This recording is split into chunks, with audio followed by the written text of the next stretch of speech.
Hello viewers, welcome to AK science academy.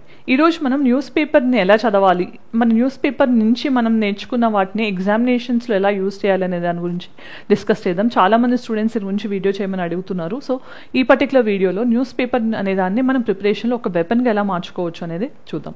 So first ఇక్కడ మనం discuss చేసే వాటిల్లో మనకి ఫస్ట్ ఆబ్జెక్టివ్స్ చూస్తే అసలు న్యూస్ పేపర్ రీడింగ్ ఎందుకు ఇంపార్టెంట్, దాన్ని మనం న్యూస్ పేపర్లో వచ్చే ఆర్టికల్స్ అన్నీ చదవాలా లేకపోతే సిలబస్ని మాత్రమే కనెక్ట్ చేసుకుంటే సరిపోతుందా అని చూద్దాం. దాని నుంచి నోట్ మేకింగ్ ఎలా ఉండాలి, అసలు ఆర్టికల్స్ ఏం చదవాలి ఏం చదవకూడదు, లేకపోతే ఎడిటోరియల్ రీడింగ్ అనేది ఎంత మనం యూస్ చేసుకోవచ్చు ఎగ్జామినేషన్స్కి, ఇవన్నీ కూడా ఈ వీడియోలో చూద్దాం. సో ఫస్ట్ థింగ్ మనం గుర్తుంచుకోవాల్సింది లైక్ సబ్జెక్ట్స్ పాలిటీ కానీ ఎకానమీ కానీ ఎన్వైర్న్మెంట్ ఎస్ఎన్టీ ఐఆర్ ఇవన్నీ కూడా మెయిన్గా మనకి కరెంట్ ఓరియంటెడ్గా ఉంటాయి. సో ఫర్ ఎగ్జాంపుల్ మనం స్టాటిక్ పార్ట్లో పాలిటీలో పార్లమెంట్లో ఒక పర్టికులర్ టాపిక్ చదువుతాం లైక్ మోషన్స్ అని కానీ టైప్స్ ఆఫ్ మెజారిటీ అని కానీ. సో ఇవి చదువుతాం కానీ దాని ఇంటర్లింకింగ్ ఎప్పుడైతే మనం న్యూస్ పేపర్లో అబ్జర్వ్ చేస్తామో అప్పుడే మనకి కాన్సెప్చువల్ క్లారిటీ వస్తుంది. అంతేకాకుండా మనకి ఎప్పుడు కూడా కరెంట్ అఫైర్స్ బేస్డ్ క్వశ్చన్స్ని స్టాటిక్ నుంచి అడుగుతూ ఉంటారు. ఫర్ ఎగ్జాంపుల్ ఇప్పుడు మనం చూస్తే కనుక లైక్ బీహార్ ఎలక్టోరల్ రోల్ అనేది వివాదాస్పదమైంది, దాని గురించి క్వశ్చన్ అడగొచ్చు. లేదంటే కనుక ఆఫీస్ ఆఫ్ గవర్నర్ అనేది ఎప్పుడు కూడా న్యూస్లో ఉంటుంది, దాని గురించి అయినా అడగొచ్చు. సో సెంటర్ స్టేట్ మధ్యలో ఏదైనా డిస్ప్యూట్స్ వచ్చినప్పుడైనా లేకపోతే ఏ పర్టికులర్ ఫండమెంటల్ రైట్ అయినా కానీ ఎక్కువగా ఛాలెంజ్ అయినప్పుడు అలాంటి వాటి అంటే ఏదైతే న్యూస్లో బాగా ఉందో దాని మీద ఎగ్జామినర్స్ ఫోకస్ పెడతారు. సో మరి అలాంటి సబ్జెక్ట్స్ ఏంటి అంటే ఆల్మోస్ట్ ఈ 5 సబ్జెక్ట్స్ కూడా ఎక్కువ కరెంట్ అఫైర్స్ ఓరియంటెడ్గా ఉంటాయి. సో ఇది మీరు ఓన్లీ ప్రిలిమ్స్ పాయింట్ ఆఫ్ వ్యూలోనే కాదు మెయిన్స్ పాయింట్ ఆఫ్ వ్యూలో కూడా సేమ్ థింగ్ అప్లై చేసుకోవచ్చు. అంటే మీరు పాలిటీ నుంచి ఏదైతే అబ్జర్వ్ చేస్తారో అలాంటి వాటిని నోట్ చేసుకుని అంటే కీ ట్రెండ్స్ ఏంటి రీసెంట్ ట్రెండ్స్ ఏంటి అని అబ్జర్వ్ చేసి ఆ పర్టికులర్ సెక్షన్ రిలేటెడ్ మెయిన్స్ టాపిక్లో దాన్ని వాల్యూ అడిషన్గా జోడించవచ్చు. దానివల్ల ఏమవుతుంది, మీకు ఎక్స్ట్రా 1 మార్క్ అయినా మినిమం వస్తుంది. దానివల్ల ఓవరాల్గా 10 మార్క్స్ ఆర్ 15 మార్క్స్ పెరిగింది అంటే పేపర్కి చాలా డిఫరెన్స్ ఉంటుంది, అది అర్థం చేసుకోండి. రైట్. సో అందుకోసం అని చెప్పి ఎవ్రీడే న్యూస్ పేపర్ చదవండి. అదే యూపీఎస్సీకి ప్రిపేర్ అవుతున్నట్లయితే అట్లీస్ట్ 1 ఇయర్ కరెంట్ అఫైర్స్ అనేది అవసరం. సో మే టు మే అనేది కవర్ చేస్తే బెటర్. ఒకవేళ స్టేట్ ఎగ్జామ్స్కి ప్రిపేర్ అవుతున్నట్లయితే అట్లీస్ట్ 6 months కరెంట్ అఫైర్స్ అనేది or better 9 months. So exam notification ఎప్పుడైతే వస్తుందో నోటిఫికేషన్ ఎగ్జామ్ కండక్ట్ చేసేదానికంటే 6 to 9 months ముందు నుంచి తరోగా చదవడం ఉత్తమం. అంతకంటే ముందు చదివితే ఒక కాన్సెప్చువల్ అనాలిసిస్ చేయడానికి కానీ లేకపోతే క్లారిటీకి రావడానికి కానీ అది హెల్ప్ అవుతుంది. రైట్. సో ఈ సబ్జెక్ట్స్ మీద ఎక్కువ కరెంట్ అఫైర్స్ ఫోకస్ చేయాల్సి ఉంటుంది. దెన్ హిస్టరీ అండ్ కల్చర్ కానీ జాగ్రఫీ అండ్ డిజాస్టర్స్ కానీ సొసైటీలో కూడా కొన్ని డైనమిక్ ట్రెండ్స్ ఉంటాయి, బట్ ఈ అదర్ సబ్జెక్ట్స్తో పోలిస్తే తక్కువగా ఉంటాయి. సో వీటిని కూడా మీరు కేర్ఫుల్గా అబ్జర్వ్ చేయొచ్చు. సో సొసైటీలో వచ్చే ట్రెండ్స్ని కూడా. దెన్ అసలు ఇంపార్టెన్స్ ఏంటి అంటే ఈ లింకేజ్ అనేది చాలా చాలా ఇంపార్టెంట్. ఏ ఎగ్జామ్లో అయినా కూడా కరెంట్ అఫైర్స్ని స్టాటిక్ని లింక్ చేసి అడుగుతారు. So that is most important అనమాట. దాని తర్వాత మనం చూస్తే అసలు ఎన్ని క్వశ్చన్స్ అడుగుతున్నారు కరెంట్ ఓరియంటెడ్గా అంటే చాలా అదే నెంబర్ అనేది పెరుగుతూ వస్తుంది. So current linked static part నుంచి కూడా క్వశ్చన్స్ ఎక్కువ వస్తున్నాయి. సో దాంతోపాటు మెయిన్స్లో వాల్యూ అడిషన్ లాగా కూడా యూస్ చేయొచ్చు.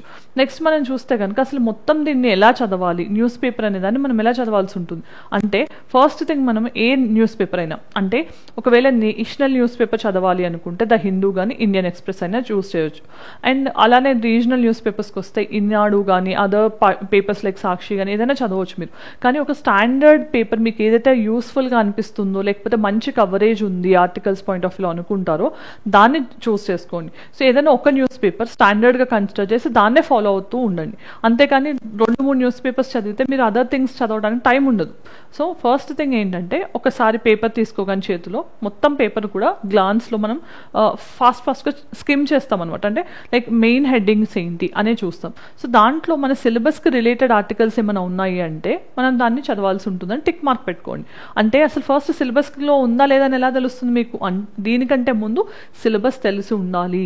సో సిలబస్ తెలుసున్నప్పుడు సిలబస్ తరోగా అండర్స్టాండ్ చేసుకున్నప్పుడు మీకు న్యూస్ పేపర్లో ఏ ఆర్టికల్ చదవాలి ఏ ఆర్టికల్ అక్కర్లేదు అనేది తెలుస్తుంది. ఆ క్లారిటీ అనేది చాలా చాలా ఇంపార్టెంట్. దానివల్ల మీ టైం అనేది కూడా చాలా కన్సిడరబుల్గా సేవ్ అవుతుంది. సో ఫస్ట్ మెయిన్ పేపర్లో మీ సిలబస్ ఓరియంటెడ్గా ఏమైనా ఇంపార్టెంట్ ఆర్టికల్స్ ఉంటాయి, ఎందుకంటే మెయిన్ పేజ్లో ఇంపార్టెంట్వే ఇస్తారు. దానికి మీ సిలబస్కి లింక్ ఉంటే అవి మాత్రమే టిక్ మార్క్ చేసుకుని చదవండి. ఒకవేళ ఏదైనా ఆర్టికల్ చదివేటప్పుడు మనకి ఏదైనా టాపిక్ దగ్గర స్టక్ అయ్యాము అంటే దాని గురించి కొంచెం బ్యాక్గ్రౌండ్ చెక్ చేసి లేకపోతే దాని గురించి కొంచెం తెలుసుకుని ఫర్దర్గా వెళ్ళండి. అంతేకాని don't try to dig in to the deep. Okay. So మనకి అక్కడ ఏమవుతుందంటే కొంచెం వెనక్కి ఇంకా వెళ్తూ ఉంటే అసలు టాపిక్ నుంచి డీవియేట్ అయ్యే ఛాన్స్ ఉంటుంది. అలా కాకుండా ప్రతి దాని గురించి కొంచెం తెలుసుకోవాలి అనే నియమం పెట్టుకుని ఇంకా ముందుకెళ్ళండి. సో తర్వాత జనరల్గా మనకి హిందూ పేపర్ అయితే కనుక 7 and 8 పేపర్స్ వరకు నేషనల్ న్యూస్ అండ్ ఎడిటోరియల్స్ వస్తాయి. సో నేషనల్ నేషనల్ న్యూస్ పేజ్లో కూడా మనకి ఇంపార్టెంట్ స్కీమ్స్ ఏమైనా అనౌన్స్ చేసినా, ఒక్కొక్కసారి స్పేస్ సంబంధించి ఇస్రోకి డెవలప్మెంట్స్ కూడా ఇస్తూ ఉంటారు. అలాంటి వాటిని అన్ని కూడా 7th పేజ్లో మెన్షన్ చేస్తారు. అక్కడ చూడండి అలాంటివి ఏమైనా ఉన్నాయా అని. 8th and 9th pages mostly ఎడిటోరియల్స్కి ఇస్తారనమాట. సో ఎడిటోరియల్స్లో కూడా మనకి చిన్న ఎడిటోరియల్స్, పెద్ద ఎడిటోరియల్స్ అంటూ ఉంటాయి. సో ఇలాంటి వాటిని ఈనాడు అయినా ఏ పేపర్ అయినా కానీ అట్లీస్ట్ 2-3 ఎడిటోరియల్స్ ఉంటాయి. సో ఎడిటోరియల్ చదవడం వల్ల లాభం ఏంటి అంటే మనకి ఒక పర్టిక్యులర్ విషయం మీద ఓవరాల్ పర్స్పెక్టివ్ డెవలప్ అవుతుంది. అంటే ఒక విషయాన్ని మనం 360 డిగ్రీల యాంగిల్లో ఎలా చూడొచ్చు, సో దాంట్లో ఉన్న ప్రోస్ని కాన్స్ని అనలైజ్ చేయడము, లేకపోతే స్టార్ట్ నుంచి ఎండ్ వరకు ఎట్లా దాని ఒక ఫ్లో ఎస్టాబ్లిష్ చేయాలి, ఇలాంటివన్నీ కూడా ఎడిటోరియల్స్ చదవడం వల్ల తెలుస్తాయి. సో ఒక విషయం గురించి సమగ్రంగా తెలుసుకోవడానికైనా, లేకపోతే ఒక విషయాన్ని ఎలా ప్రెజెంట్ చేయాలని తెలుసుకోవడానికైనా కూడా ఎడిటోరియల్స్ అనేవి యూజ్ అవుతాయి.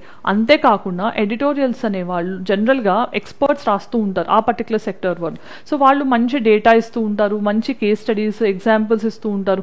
సో ఇవన్నీ కూడా మీకు మెయిన్స్ లాంటి ఎగ్జామ్స్లో కూడా చాలా మంచి వాల్యూ అడిషన్గా సర్వ్ అవుతాయి. అంతేకాకుండా ఎప్పుడైనా passage oriented questions like CSAT comprehension ఇవి సాల్వ్ చేయాలనుకున్నప్పుడు ఆ ఫాస్టర్ రీడింగ్ అనేది మీకు క్వశ్చన్స్ని ఈజీగా సాల్వ్ చేయడానికి కూడా హెల్ప్ చేస్తుంది. సో ఇవన్నీ కూడా ఫస్ట్ అడ్వాంటేజెస్ అనమాట. సో ఇలాంటివి చూడండి. దాంతోపాటు జనరల్గా మనకి గవర్నమెంట్ స్కీమ్స్ కానీ, సుప్రీంకోర్టు ఏదైనా పర్టికులర్ డైరెక్షన్ ఇచ్చినా, గైడ్ లైన్స్ ఇచ్చినా వాటిని ఫాలో అవ్వడము, నేషనల్ వైజ్ ఏదైనా ఇంపార్టెంట్ థింగ్స్ని మనం నోటీస్ చేయడము, అలాంటివి చూడవచ్చు. సో రీజనల్ ఎగ్జామ్స్ ప్రిపేర్ అవుతున్నట్లయితే ఆ స్టేట్కి రిలేటెడ్ ఏమైనా ఇంపార్టెంట్ థింగ్స్ని అనౌన్స్ చేస్తే అవి చూడండి. అంతేగాని యూపీఎస్సీకి ప్రిపేర్ అయితే మనకి ఇంటర్వ్యూ స్టేజ్ వరకు కూడా రీజనల్ కరెంట్ అఫైర్స్ అవసరం లేదు, రైట్. సో ఇది next thing. So editorial page అనేది చాలా చాలా ఇంపార్టెంట్. అది యూపీఎస్సీ అయినా అదర్ ఎగ్జామ్స్కైనా very important. So perspective page అనేది కూడా ఉంటుంది హిందూలో, ఓపెన్ ఎడిటోరియల్ అంటూ ఉంటాం. సో అది కూడా ఒక పర్టికులర్ విషయం గురించి ఒపీనియన్స్ ఇస్తూ ఉంటారు, బాగుంటుంది. నేను 10 and 11 పేజెస్ హిందూలో జనరల్గా మనకి నేషనల్ ఓరియంటెడ్ న్యూస్ ఉంటాయి. అది కూడా సెలెక్టివ్గా సిలబస్ వైజ్ చదవండి. నెక్స్ట్ చూస్తే కనుక మనకి ఆఫ్టర్ దిస్ వరల్డ్ పేజ్ అనేది జనరల్గా 12th పేజ్లో వస్తుంది. ఒక్కొక్కసారి షఫలింగ్ అనేది ఉంటుంది. బట్ దాంట్లో ఏంటి మీరు చేయాల్సింది అంటే, ఈవెన్ మనకి ఏపీపీఎస్సీ కానీ టీజీపీఎస్సీలో కూడా గ్రూప్ 1లో ప్రిలిమినరీలో కరెంట్ అఫైర్స్ బేస్లో ఐఆర్ కూడా కవర్ చేస్తున్నారు. సో మనకి మ్యాపింగ్ అనేది మోస్ట్ ఇంపార్టెంట్. సో ఏ రీజన్స్ న్యూస్లో ఉంటున్నాయి, డిఫరెంట్ రీజన్స్ వల్ల కాన్ఫ్లిక్ట్ అవ్వనివ్వండి, లేకపోతే ఏదైనా ఇష్యూ అవ్వనివ్వండి, అక్కడ ఎందుకు అవి వార్తల్లో ఉంటున్నాయి, అలాంటి వాటిని అబ్జర్వ్ చేసి టైమ్ అండ్ దెన్ వాటిని మ్యాప్లో పాయింట్అవుట్ చేసుకోండి. సో రెగ్యులర్గా మ్యాప్లో వాటిని నోటీస్ చేయడం వల్ల మీకు మ్యాపింగ్ సెక్షన్ ఈజీ అవుతుంది. సో మ్యాపింగ్ ఓరియంటెడ్ క్వశ్చన్స్ అడుగుతూ ఉంటారు, లేకపోతే మోస్ట్ సిగ్నిఫికెంట్ ఈవెంట్ ఏదైనా జరిగినా, ఏదైనా అగ్రిమెంట్ జరిగినా, ఇండియాకి సంబంధించి ఆ పర్టికులర్ కంట్రీకి మంచి రిలేషన్స్ ఎస్టాబ్లిష్ అయినా, ఇలాంటివన్నీ కూడా వార్తల్లో వస్తాయి. వాటి మీద ఎగ్జామినర్స్ ఫోకస్ చేస్తారు. సో ఐఆర్ పాయింట్ ఆఫ్ వ్యూలో ఇవి చూడండి. So time and then places and news ఏంటనేది యూపీఎస్సీ అయినా అదర్ ఎగ్జామ్స్ కైనా అది ఇంపార్టెంట్. తర్వాత స్పోర్ట్స్ పేజ్ అనేది like for example GK based exams ఏదైనా బ్యాంక్ ఎగ్జామ్స్, డిఫెన్స్ ఇలాంటి వాటిని ప్రిపేర్ అవుతున్నప్పుడు చూడండి. యూపీఎస్సీ అండ్ అదర్ ఎగ్జామ్స్లో చాలా తక్కువగా అడుగుతారు, మేజర్ టోర్నమెంట్స్ అడుగుతారు, అవి కవర్ చేసుకోండి. So text and context and science pages అనేవి ఎక్కువగా యూపీఎస్సీలో మనకి ఎస్పెషల్లీ హిందూలో ఆన్లైన్ ఎడిషన్స్లో అవైలబుల్గా ఉంటున్నాయి. అలాంటి వాటిని కూడా రిఫర్ చేయొచ్చు, రైట్. సో ఇవన్నీ కూడా పేజెస్ వైజ్ అనమాట. సో ఇక్కడ మనకు మెయిన్ ఫోకస్ ఎక్కడ ఉండాలి న్యూస్ పేపర్ చదివేటప్పుడు అంటే కరెంట్ ఇష్యూస్ని ఐడెంటిఫై చేయడంలో మెయిన్ ఫోకస్ ఉండాలి. దాంతోపాటు supreme court and high court verdicts point of వ్యూలో కానీ, నేషనల్ ఇంటర్నేషనల్ ఇంపార్టెన్స్, పార్లమెంట్ జరుగుతుంది అంటే పార్లమెంట్ అవుట్కమ్స్ కానీ, పార్లమెంట్లో యూస్ చేసే ఇన్స్ట్రుమెంట్స్ గురించి మనకి ఆర్టికల్స్ వస్తూ ఉంటాయి. గవర్నమెంట్ పాలసీస్ కానీ, సుప్రీంకోర్టుకి సంబంధించిన థింగ్స్, ఎన్వైర్న్మెంట్ రిలేటెడ్ ఇట్లాంటివి ఏదొచ్చినా కూడా వాటిని క్లీన్గా అబ్జర్వ్ చేయడము, షార్ట్ నోట్ చేసుకోవడం ఉత్తమం అనమాట. సో అసలు ఇక్కడ ఫోకస్ ఏముండకూడదు అంటే మెయిన్గా లోకల్ న్యూస్, సో ఏదైనా పొలిటికల్గా గొడవలు అవుతున్నా అలాంటివన్నీ ఎగ్జామినేషన్స్కి అసలే అవసరం ఉండదు. సో అగైన్ మనకు తెలిసిందే లైక్ అదర్ థింగ్స్, మూవీస్ కానీ లేకపోతే సమ్ అదర్ కల్చరల్ ఈవెంట్స్కి సంబంధించినవి ఏమి ఎక్కువగా అడగరు, రైట్. సో నెక్స్ట్ మనం చూస్తే కనుక అసలు నోట్ మేకింగ్ అనేది ఎలా చేయాలి. ఫస్ట్ నోట్ మేకింగ్ అనేది డైలీ చేయాల్సిన అవసరం లేదు. మోస్ట్ ఆఫ్ ద టైం ఏంటంటే you need to revise more. First thing, news paper అనే దాన్ని నోట్ మేకింగ్ చేస్తూ ఉంటే daily at least 2 pages of notes తయారవుతుంది. ఏ న్యూస్ పేపర్ స్టాండర్డ్ చదివినా కూడా. మరి 2 papers మనకి డైలీ అవుతుంది అంటే 365 daysకి 720 papers అవుతుంది. మరి 720 papers మనం రివైజ్ చేయగలమా ఎగ్జామ్ ముందు అనేది ఒకసారి ఆలోచించుకోండి. అందుకోసం అని చెప్పి చేసుకోవాలి, నేను నాకు కాన్ఫిడెంట్గా అనిపిస్తుంది, సాటిస్ఫాక్టరీగా అనిపిస్తుంది అంటే make a short note. Half page కంటే తక్కువలో మనకి ఓన్లీ ఇంపార్టెంట్ థింగ్స్ ఏదైతే అనుకుంటున్నారో, ఎగ్జామ్లో వచ్చే ఛాన్స్ ఉంది అనుకుంటున్నారో వాటిని మాత్రమే నోట్ చేయండి. అదర్వైజ్ మీకు మంత్లీ కరెంట్ అఫైర్స్ మ్యాగజైన్స్ దొరుకుతున్నాయి, మంచి స్టాండర్డ్ మెటీరియల్స్ కూడా, వాటిని రిఫర్ చేసి తరువాత వాటిని ఎక్కువగా రివైజ్ చేయడానికి ట్రై చేయండి. వాళ్ళు ఏంటి అంటే జనరల్గా మనకి ఒక పర్టిక్యులర్ న్యూస్ పేపర్ కాకుండా 2-3 స్టాండర్డ్ సోర్సెస్ నుంచి చేస్తారు కాబట్టి ఎక్కువ కవరేజ్ కూడా ఉంటుంది. సో అది చేయొచ్చు. అలానే నోట్ మేకింగ్ చేశారు అంటే దాన్ని నెంబర్ ఆఫ్ టైమ్స్ రివిజన్ చేయకపోతే it's all of no use, right? So ఇలాంటి వాటిని అన్నింటినీ కూడా డెవలప్ చేసుకుంటే బెటర్. అండ్ జనరల్గా నోట్ మేకింగ్ అనేది మనం డిస్కస్ చేస్తాం, రివ్యూ ఉండాలి, రెగ్యులర్గా రివిజన్ కూడా ఉండాలి, ఇవి ఇంపార్టెంట్.